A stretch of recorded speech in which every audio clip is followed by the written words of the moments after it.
She said she was going to just a meeting after work. Said it like she was talking about dry cleaning or a routine dentist appointment. Her tone was light, her eyes steady. I remember she grabbed her tote bag like always, slipped on that same beige coat, and smiled at me from the doorway. I even told her to drive safe. Just a meeting, she repeated. I believed her. I wish I could say I didn't, that I'd sensed something off, that I picked up on a tremble in her voice or a twitch in her eye. But there was nothing.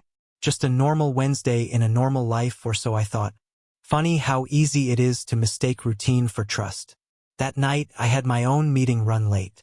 Downtown Austin, rainy traffic, the usual post, 5 p.m. grind. I was halfway home, just past Congress, when I decided to take the scenic route. I told myself it was to avoid the I-35 mess. But the truth is, I was stalling. The house had felt heavy lately, quiet, not in a peaceful way, but in that awkward, weightless way where silence feels more like something missing than something restful. I'd been feeling it for weeks, maybe longer. I didn't expect to see her. The cafe was one of those trendy places. Big windows, Edison bulbs hanging like mood props, and overpriced lattes with swirly foam art. Maggie had mentioned it once, said she liked their lavender tea. I don't know why I glanced toward the window. Maybe it was the way the light spilled out onto the wet sidewalk. Or maybe some part of me knew exactly what I was going to see. She was sitting by the glass, facing slightly sideways, like someone posing for a candid photo. She looked relaxed, hair tucked behind her ear, wine glass in hand, laughing softly at something. And across from her, Owen. I recognized him immediately. Tall, clean-shaven, always a little overdressed for casual Fridays. He was the kind of guy who said things like, work hard, play harder, and somehow made it sound profound. I'd seen his name in her messages, heard it peppered in her stories about office projects, pitch meetings, brainstorming sessions. They talked a lot at work. That's what she told me. Just work stuff. Now I watched his hand resting on top of hers, right there on the table between them. Not in a romantic movie kind of way. It was subtle, gentle, but it was there. And she didn't move, didn't even glance around like someone who had something to hide. She just looked at him, smiling like he was the only person in the world. I pulled over without thinking, didn't even signal, parked half up on the curb like I was fleeing a scene. I got out slowly, barely registering the rain beginning to tap against my jacket. And I stood there, on the sidewalk, watching through that window like a stranger looking into a world that used to be mine. She looked happy, and that's what gutted me the most. It wasn't that she was doing something shady. It was that she wasn't, at least not in the traditional sense. There was no sneaking, no stolen kisses, no tension in her body language. There was just ease, comfort, the kind that only comes with time and familiarity. She looked like herself with him, in a way I hadn't seen in a long time. And then, suddenly, her eyes flicked up and locked with mine through the glass. Everything froze. For maybe 3 seconds, we just stared at each other. Her smile dropped. Her hand stiffened under his. He noticed the shift, turned slightly, but she didn't say a word, didn't wave me in, didn't come outside. Just reached for her phone. A moment later, my phone buzzed. One line. No greeting. No emotion. You misunderstood. It's just a work discussion. That was it. Like I was being difficult for showing up. Like I had intruded on something sacred and professional. She didn't apologize. Didn't explain. Didn't even ask what I was doing there. Just reframed the moment as if the problem was me. My presence, my suspicion, my inability to see it as nothing. I didn't reply, couldn't. I just stood there, soaked in that awkward, bitter blend of disbelief and humiliation. While inside the cafe, the scene picked up again. Owen leaned in, said something I couldn't hear, and she laughed, softer this time, more reserved, but still. She laughed. I could still hear it.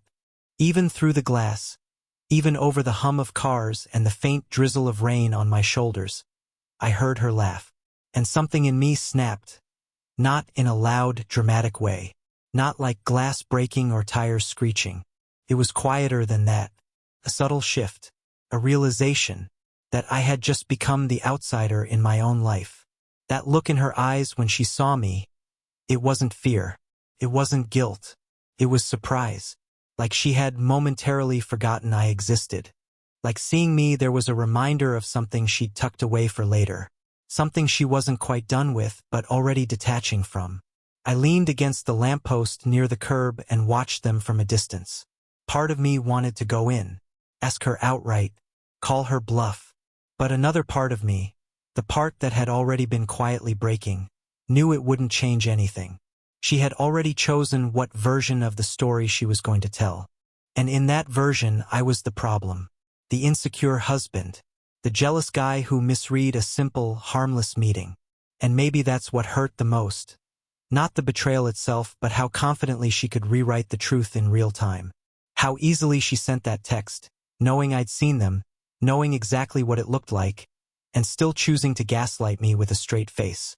Just a work discussion. I stared at those words on the screen until they blurred. Until the rain on my face made it impossible to tell where the water stopped and the anger began. I felt stupid. Completely, utterly stupid. Like I had been living in a house made of paper, pretending it was brick. People walked by. Some glanced at me, probably wondering if I was drunk or lost. I didn't care. The city moved around me, uncaring. Couples passed under shared umbrellas. Cars honked in the distance. Somewhere a street musician played a moody saxophone solo that somehow made everything feel even more like a movie scene I didn't want to be in. Eventually, I walked back to my car. My jacket was soaked. My shoes squeaked with every step. But my mind was dry, too dry. Like everything had stopped working. No thoughts, just static. I sat behind the wheel, engine off, phone in my lap, and watched the raindrops race each other down the windshield. She was still inside. Probably telling Owen I was being dramatic. Probably reassuring him it wasn't a big deal. That I'd cool down. That I was always a little possessive, but harmless. And maybe I had been. Maybe that was the problem. I trusted her too much. Let too many little things slide. Chalked up late nights to hustle, mood swings to stress, distance to burnout. I told myself to be supportive, to be understanding, to not be that guy. And in the process, I'd handed her every opportunity to build another life. One I wasn't invited into. It was never just a meeting. And deep down, I think I'd known that the moment she said it. After that night at the cafe, nothing looked the same. Not the house, not my phone screen, not even Maggie. It's strange how one moment of clarity makes you reevaluate every moment that came before it. Like wiping condensation off a mirror and suddenly seeing all the cracks in your own face. I didn't bring it up the next day. Not directly. We talked like normal people. Exchanged basic information. She asked how I slept. I said fine. I asked how the meeting went. She said productive. I didn't ask about Owen. And she didn't volunteer anything. But the silence between us stretched longer than our conversations. And I started noticing the ghosts. The little things I'd ignored until they started showing up like shadows on the wall, taking shape in the corner of my mind. It began with the coat. Her tan wool coat. The one she'd had since our second winter together. I noticed it hanging by the door, freshly dry cleaned. It smelled different. Not like her usual perfume, but like cologne. Something expensive. Sharp. Masculine. Not mine. I remembered she'd told me a few days earlier that she was dropping it off. Said she spilled coffee on it. But there were no stains. Just that unfamiliar scent clinging to the lining like a secret. Then came the dinners or lack of them. She used to eat with me almost every night, even if we were just microwaving leftovers and watching reruns. But now she was always too tired, not hungry, or grabbing something with coworkers. I started hearing that word a lot. Coworkers. As if it explained everything. But her appetite hadn't disappeared, just shifted. DoorDash receipts started popping up in our shared bank account. Late-night sushi, pasta from upscale places across town, wine deliveries, and all while I sat alone in our kitchen, picking at cold chicken and wondering when she stopped inviting me into her evenings. Then there were the clothes. Started subtle. Pair of heels I hadn't seen before. A black top with tags still on, which she claimed was on sale, but the receipt tucked in the bag said otherwise. $160 for something she never wore in front of me. When I asked about it, she laughed and said, "Don't be weird. I just wanted to feel good." That phrase stuck with me, feel good. It made me wonder when I stopped making her feel that way. And the more I thought about it, the more I saw it, a pattern. She was slipping away not all at once, but in pieces, quietly, like a thief stealing from her own home. A glance at her phone here, a sudden smile at a text there, a flinch when I walked into the room too quickly. It all added up. One night, I heard her in the bathroom talking softly. I assumed it was a call with her sister. But when I leaned against the wall outside the door, I caught a single name before she lowered her voice. Owen. Just that. No context. But it was enough. I stepped away before she opened the door. She came out brushing her hair and gave me that same practice smile. The kind you give to a neighbor you want to avoid explaining yourself to. I said nothing, just kissed her cheek and tasted the distance between us. A few days later, something happened that finally cracked the surface. I was trying to download a file from our shared tablet, the one we both used to order groceries and watch Netflix in bed. When I opened the browser, a tab was still active, a reservation confirmation. It was for a French bistro downtown, a cozy, dimly lit place we used to go to on anniversaries. Reservation for 2. In her name, Saturday night. But Saturday, she told me she was working late. Again, that her team had a deadline. When I asked how it went the next day, she said, "We pulled through. Long night, but worth it." And all I could do was nod. Pretend I didn't know. Pretend the pit in my stomach wasn't turning into a crater. That night, I scrolled through her social media, something I hadn't done in months. She never posted much, but there were stories. A wine glass, a shadowy plate of food, and in the reflection of the restaurant's window, so faint I almost missed it, a man's arm reaching across the table. A gray blazer sleeve, the kind I'd seen Owen wear at the company retreat. It hit me like a memory you didn't ask for. She was hiding things in plain sight, and not sloppily, not with the desperation of someone afraid of being caught, but calmly, casually, like she knew I wouldn't question it, like she'd rehearsed every excuse before she even needed one. I started testing it, asking little things. "Who were you texting?" She'd say, "Lena from HR. Wasn't she out of town?" I'd ask, "Oh, I mean Lauren. Sorry, I'm exhausted." Always smooth, always believable, just believable enough to make me question my own memory. And the more I pulled at the thread, the more I saw how much of our life was made of fabric she had already started cutting apart. She started working out more. Not at home like before, but at a boutique gym halfway across town. I only found out because the key fob fell out of her purse one morning. When I asked, she said it was a work perk, and she was trying to feel more energized. There it was again. Feel better. Feel alive. Feel noticed. All words that started replacing us. And it made me look back even further, to the cracks I'd ignored before the collapse. The way she used to look at her phone during dinner. The way she started locking it with a passcode, even though she claimed to have nothing to hide. The weekends she said she needed to catch up on rest, but stayed glued to her laptop, smiling at things I never got to see. She wasn't just pulling away from me. She was stepping into someone else's life. One day, I got a call from her dentist. She had listed me as an emergency contact. They said she missed her appointment, one I didn't even know she'd scheduled. I said I'd remind her. But later that night, when I mentioned it, she paused and said, "Oh yeah, I rescheduled. Didn't I tell you?" No, she hadn't. And she wasn't even trying anymore. I stopped checking her location on Find My iPhone. Not because I trusted her, but because I didn't want to see it. There's a specific kind of pain that comes from watching the map tell you what your heart already knows, that she's not where she said she'd be. One afternoon, she left her laptop open on the kitchen counter while she stepped into the shower. Out of habit, I closed the lid, but not before I saw an open chat window. No name on the thread, just an initial O. And a message at the top. "I think he's starting to suspect something." That was the moment the breath left my body. I didn't read further. I didn't need to. It wasn't just a feeling anymore. It wasn't a hunch or a bad dream or paranoia. It was a fact. It was a sentence written in pixels that confirmed what my gut had been screaming for weeks. She was gone. Not physically, not yet, but emotionally, spiritually, intimately gone. The woman I'd built a life with, the woman who once used to laugh at my worst jokes and text me during boring meetings just to say, "Miss you," had become someone else. Or maybe she had always been this person, and I had just refused to see it. That night, I didn't sleep. I lay in bed beside her, staring at the ceiling, feeling like I was next to a stranger.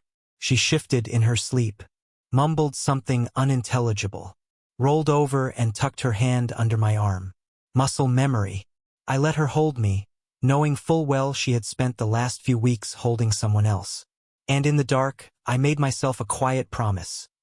The next time she lied to me, I wouldn't pretend not to notice. I'd let the silence do what it always does best. Reveal the truth when words fall apart. The truth didn't come crashing down all at once. It crept in, quiet and patient, like water seeping through a crack you keep pretending isn't there. I told myself I'd wait for proof, something solid, something undeniable. But deep down, I already knew. I was just too scared to give it a name. It was an ordinary Thursday when everything finally fell into place. The kind of day you'd forget if not for the moment that burned it into memory. She came home late, later than usual. I heard her car pull into the driveway just past midnight. No text, no call. The sound of her keys jingling in the door used to mean comfort. Now it meant questions. She tried to move quietly, like a thief sneaking into her own house. I stayed on the couch, the TV playing some late-night rerun for background noise, pretending I hadn't been waiting. When she saw me, she froze, one hand still on the doorknob. Her hair was slightly damp, her lipstick faded, and her eyes darted anywhere but at me. "Hey," she said, forcing a smile. "You're still up." "Couldn't sleep," I answered. My voice sounded calmer than I felt. "You?" "Long day," she said. "We had a client dinner, and it ran over." I nodded slowly. "Where?" She blinked. "What do you mean? Where was the dinner?" She hesitated just a flicker, but I saw it. That split-second lag before the lie catches up to the mouth. "Downtown," she said. "That Italian place. What's it called?" "Trattoria someth." "San Antonio," I said. Her smile faltered. "What?" I reached over to the table and slid an envelope toward her. "This came in the mail," I said. "From the hotel." Her hand trembled slightly as she picked it up. The logo was right there on the corner. The Valencia-San Antonio Riverwalk. Inside, a printed-in voice. Her name, her card. For nights. One room. The same dates Owen had mentioned. The conference she said she wasn't attending because it wasn't her department. Her lips parted, but no sound came out. She just stared at the paper like she could will it into changing. "You said you were here those days," I continued. "Said you were working from home. Remember? You even sent me a picture of your laptop on the kitchen table." The reflection on the screen showed the ceiling fan. "But the hotel has the same one in their suites." I checked. She let the paper fall to the floor. "You're being paranoid," she whispered. "Am I?" I asked. "Because I also checked the bank statements. The room was paid with your card, but the dinner, the one on the second night, was paid with his." She flinched, as if the name burned. "Owen, don't act surprised," I said. "You're not good at it anymore." Her eyes narrowed, anger blooming behind the guilt. "You went through my bank account?" "I went through our bank account," I corrected. "You gave up the right to privacy when you started hiding the truth." For a moment, neither of us spoke. The only sound was the muffled hum of the TV. Then she said it, the line every guilty person eventually uses when they've run out of lies. "It's not what you think." I laughed, but it came out bitter. "Then help me understand what it is.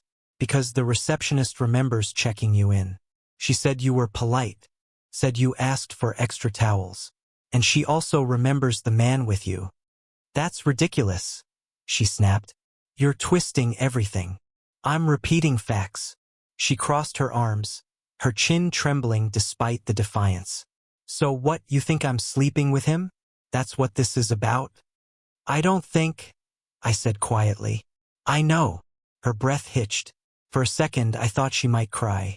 But instead, she straightened her back and said, You're insane. Maybe, I said. But insanity doesn't explain the bracelet. Her eyes flicked to my hand. I reached into my pocket and pulled it out. Gold, delicate, with her initials engraved inside.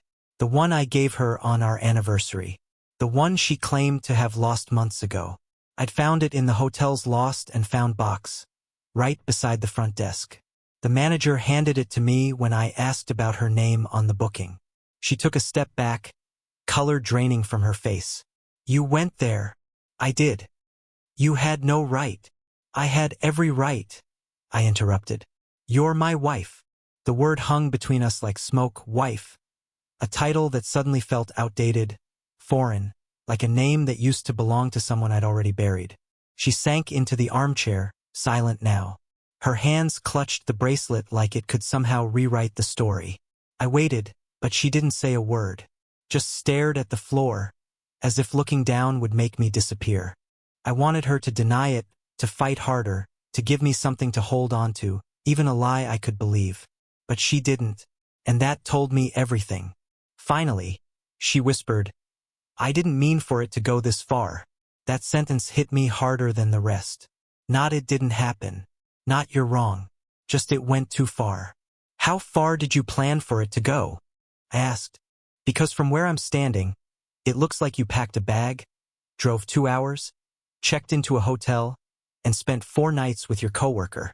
She buried her face in her hands. Stop. Tell me the truth, I said. Did you love him? Her shoulders shook, and for the first time, I thought she might actually say it. But then she whispered, I don't know. That was worse than yes. Because I don't know meant maybe. It meant she was still deciding. I felt something shift inside me then, a kind of quiet breaking. The kind where nothing shatters, but everything changes shape. I wasn't angry anymore. Not really. Just tired. I picked up the bracelet from her lap and set it on the coffee table. Keep it, I said. You earned it. She looked up, startled. What are you going to do? I walked to the door, grabbing my jacket. What I should have done the night I saw you in that cafe. Maggie, she started, but I cut her off. Don't, I said. You've already said enough. I stepped outside. The air was cold, sharp against my face. For a second, I stood there on the porch, half expecting her to come after me, to yell, to apologize, to beg. But the door stayed closed. No footsteps, no sound. When I finally turned back toward the street, the mailbox caught my eye. The hotel envelope was still inside, half crumpled from my earlier grip. I pulled it out again, and that's when I noticed something I hadn't before. A smaller receipt tucked behind the main bill. It was for dinner. 2 guests. Wine. Dessert. One item stood out. A note scrawled at the bottom in looping handwriting. Next time, it's my turn to pay. Oh. I stared at it until the ink blurred from the damp air. Then I folded it neatly and slid it back inside. By the time I started the car, I knew there was nothing left to save. The next day, I called a lawyer. The day after I called the lawyer, the house felt different. Not just quiet, empty, but not in the way an empty house should feel. There was a kind of hollow to it, like the walls had given up pretending to hold a home together. Maggie didn't say anything when I told her I was getting legal advice. She just nodded like she was being told about the weather. Not a flicker of resistance. No pleading. Not even anger. That silence, that total absence of reaction, said more than any outburst ever could. She was already gone in every way that mattered. That weekend, I noticed her things disappearing. Quietly, one item at a time. First, it was the row of shoes by the front door, the ones that used to drive me crazy when I trip over them in the dark. Then her favorite coffee mug from the cabinet, the one with the chipped rim and the faded quote about Mondays. Her books vanished next, the ones she stacked on the nightstand, half-read and always dog-eared. I opened a drawer in the bathroom and found nothing but dust and a half-used bottle of my shampoo. No note, no explanation, just absence. Even her scent had started to fade from the sheets. But the thing that hit me hardest, the thing I didn't notice was missing until days later, was the box of old photos. Our wedding pictures, vacations, birthdays, the Polaroids we used to leave on the fridge like souvenirs from a better time. Gone. I found her laptop still sitting on the kitchen table, lid half open. She must have been distracted or didn't care anymore. When I opened it, her work email was already logged out. But a different window was still open, a spreadsheet oddly enough. Tabs at the bottom with names I didn't recognize. Client logs, it said. But there were no logos, no letterhead. The emails tied to those documents weren't her company's. They were Gmail accounts. Burner names. Generic. Aliases. At first I thought it was some freelance project, but the deeper I looked, the weirder it got. The addresses on file weren't from Texas. Not even from nearby states. Some were linked to P.O. boxes in Colorado, others in Oregon, even one in Montreal. I searched her download folder and found 3 driver's licenses scanned in. All with her photo. All different names. Different birth years. One even had a new haircut photoshopped in. I didn't know what I was looking at, or who I was looking at. One folder was labeled Pending. Inside it, a scanned lease agreement, an unsigned credit application, and a blurry photo of a beachside apartment.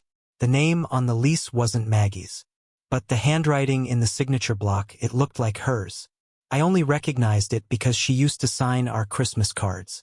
I closed the laptop and stepped away, suddenly unsure what I was even entitled to feel. Anger? Betrayal? Confusion? All of it mixed together into a cold, metallic dread. She hadn't just cheated. She'd been preparing to disappear. A few nights later, I got home late from work and noticed something strange. My camera, the old DSLR I used to carry around like an appendage, was missing. I hadn't touched it in months, but it had been sitting on the shelf in my home office. Now the space where it used to sit was dusted clean, like it had been gently lifted. Beside it, there used to be a shoebox. Not just any box, the one with film negatives, old family snapshots, some notes from my dad, even a faded birthday card from my grandmother. It was gone too. I called her that night. She didn't pick up. I left a voicemail I barely remember. Something short, flat. I didn't beg, didn't demand, just asked, "Why take the camera?" The next morning, there was a message on the fridge. Not a handwritten note, just a printed sheet of paper from our home printer. "I need space." That was it. No signature, no apology, not even punctuation. I stared at it for a full 5 minutes. Then I peeled it off the fridge and crumpled it into my fist. That night I sat on our bed, my bed now, and looked at the dent in the pillow where she used to sleep. I tried to remember the last time she laughed in this house. Couldn't. All I remembered was her half-answers and quiet exits. Her turning away when I reached for her. It wasn't just infidelity. It was erasure. A slow deletion of her life from mine. The next day, a package arrived addressed to her. I took it inside, planning to return it to the sender. But the label said urgent. It had a tracking number I didn't recognize from a courier service I'd never used. Out of instinct, I opened it. Inside was a plain gray hoodie mine. The one I lost at a campsite over a year ago. Folded neatly, smelling like her perfume. Underneath it, a flash drive. No note. I plugged the drive into my laptop and found a single folder. Inside, photos. Not of us. Not of our house. Just stills, blurry, distant, of highways, motels, beach towns. Maggie in a baseball cap. Maggie wearing sunglasses. Maggie and Owen in what looked like a U-Haul parking lot, standing in front of a shipping container with a clipboard. I clicked on the last photo. It was a snapshot of a door, apartment 3B, overlooking a bay. On the doormat was something small and round. I zoomed in. It was my grandfather's watch. The same one that went missing from my dresser 2 months ago. That's when it hit me. This wasn't just betrayal. It was a vanishing act. She wasn't running to someone else. She was running away from everything. Me, her job, her name, her past. I looked around the house and saw it clearly for the first time. She had been unraveling her presence from this life strand by strand. The more I retraced her steps, the more it felt like I had been living with a ghost who had already started haunting another life. I stood in the kitchen for a long time, holding that hoodie like it was a time capsule. I should have felt anger. I wanted to, but all I felt was distance. She had already said goodbye. She just hadn't bothered to tell me. That night, I went through our closet, packed the rest of her clothes into boxes, one by one, like inventorying the final remains of someone who didn't die but disappeared. I found her wedding dress stored in the back, still wrapped in the dry cleaning bag from 5 years ago. It looked untouched, unaged, like a reminder of a promise we both let rot. I didn't cry. I didn't smash anything. I just left it all by the door. The next morning, they were gone. And for the first time since she left, I wasn't surprised. 1 week after she vanished, after the laptop, the bracelet, the camera, the drive, I thought I was done being surprised. I'd gone numb to it. The house was quiet now, stripped of her sounds, her scent, her chaos. She had left no goodbye, but her silence had a shape.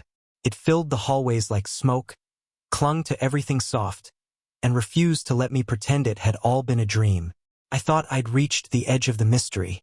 Then the courier called. He asked for her by name, said he had a parcel that required a signature. I de-verified delivery. I told him she didn't live here anymore. He said her name was still on the system, that she'd listed this address as the fallback. I told him to bring it anyway. He showed up that afternoon, mid-40s, polite, clipboard in hand. "Are you her husband?" he asked. I was. He studied me for a second like he didn't know whether to hand it over. "She left," I said, trying to keep the edge out of my voice. "No forwarding address.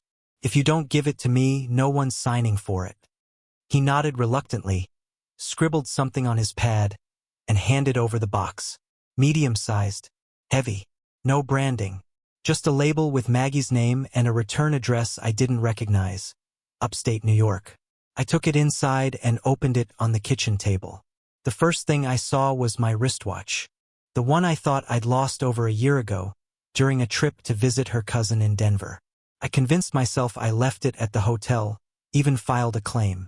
But there it was, still ticking, still wound. Beneath it was something else. A receipt, handwritten, carbon-copied, the kind used by independent shipping agents. Under the sender's name was a familiar scrawl, ONS. My chest tightened. There was no note, no explanation.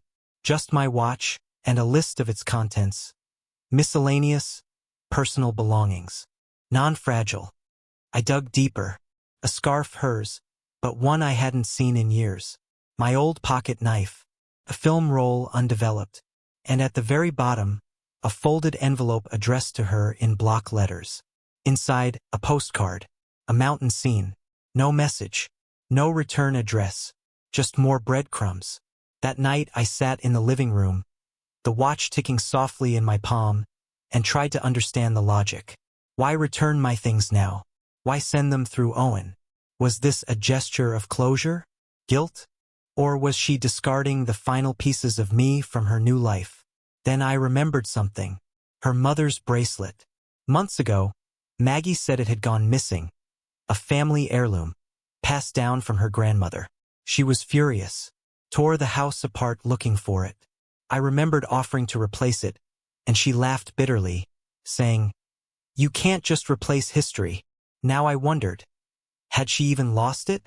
The next day I searched the house again, not for closure, but for a trail, a clue, anything. The more I looked, the more I realized she hadn't just taken her clothes and personal items. She'd taken parts of her past.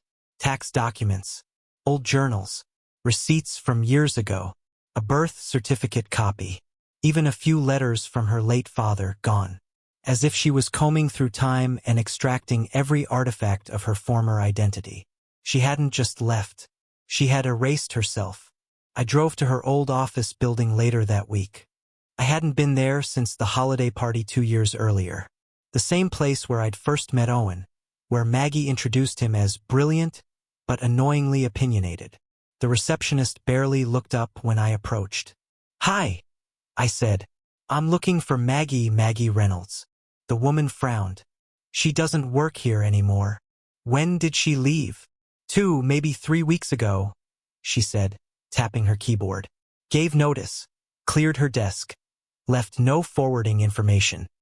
"Did she leave anything behind?" She tilted her head, thinking. "There was a box with her name on it. We put it in storage, but I think it was empty." "Can I see it?" After a moment's hesitation, she agreed. She led me through a back hallway and into a supply closet that doubled as storage. On the shelf, a brown cardboard box with a fading post-it on the side. Maggie R. I opened it. Empty, almost. At the bottom, a business card. A transport and relocation company. No address, just a phone number and a web link.